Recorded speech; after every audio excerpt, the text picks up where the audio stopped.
much can you get out of the music video of a cool song? Well, a lot, going by how this English teacher conducts his classes.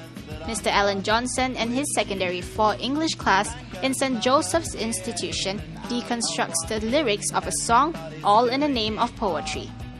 My upper set boys found it a little bit difficult because the poetry was much older than they were, talking about issues which they felt weren't related to them. And my thing to them was that they were surrounded by poetry all the time. They love music. And if you look at their MSN and look at their Facebook, they have these lyrics, they have song titles, they have band names, and all that really is poetry. But they weren't paying enough attention to that. So what I wanted to do was to take the music that they were familiar with and study it as you would a poem. And with poetry, you really have to go in depth into the language and look at the layers and resonance of words, the meanings, that kind of thing. And what I managed to show them was that they were already surrounded by it and they were already thinking about it. It starts usually with looking at a set of lyrics with a song that most of them are familiar with. And what I really found was that most of them are sort of familiar with the chorus, but they're not familiar with the verse, yeah? So that was the first step, getting them to realize that there are words in the verse that they need to know. And then when they read the verse, they were like, what does he mean? I don't know. And what I got from the class was he could be saying a lot of different things, and this could be a lot of different situations. Later on, we went to look at the video, a streaming video, usually that's free online. And you'll find that there's the words, the music, and then there's pictures in the background as well. And sometimes it's really weird and strange things, and you ask yourself why the music director chooses this. How does this match with the words and the music? And so they see that there are layers of meaning to everything that they're looking at, and so they start to look a little bit more deeply at things. Such creative ways of teaching students English and literature is among the reasons why Mr. Johnson was among the 10 people honoured with the Inspiring Teacher of English Award. And his favourite song for classes, Coldplay's Viva La Vida, stood out for him.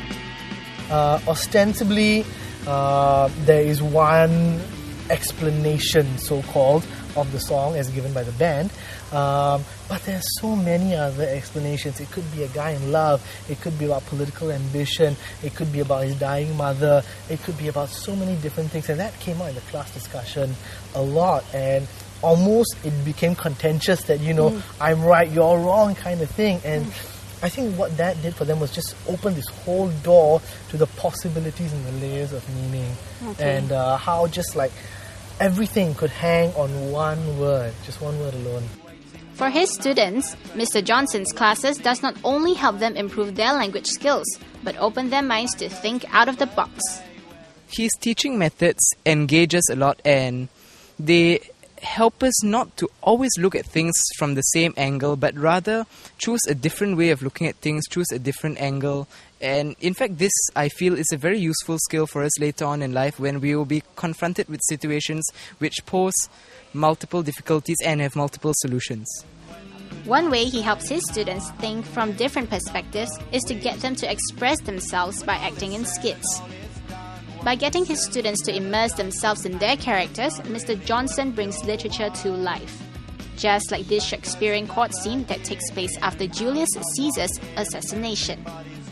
I think what's interesting for the boys is that they become much closer to the text.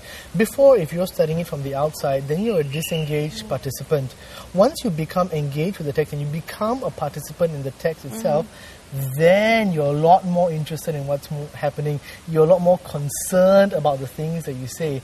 Sometimes when they give us literary responses, they tend to be a little bit high-handed, they lack compassion. But once you get into it, you can sort of see that everybody's a little shade of grey and you can't really be too cruel or too harsh with anybody. So I think that's how it really helps them. So let's find out what they thought about the Julius Caesar scene. So do you think Julius Caesar should be assassinated? Is it correct? From my viewpoint, actually, I feel that the conspirators, they had no real reason to kill Caesar. I felt that, yeah, as Mark Antony would say, one of the most famous quotes on Julius Caesar, that Brutus was the noblest Roman of them all.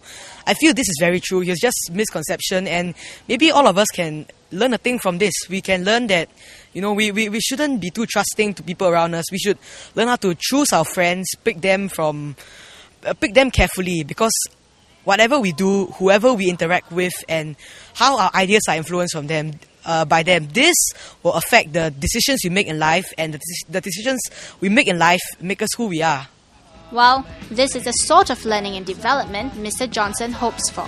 When he looks back, he feels it is most satisfying when his students achieve their learning goals. It is. Like this batch of Sec 4s that are graduating now, we entered the school at the same time. They were my first Sec 1 batch in the school.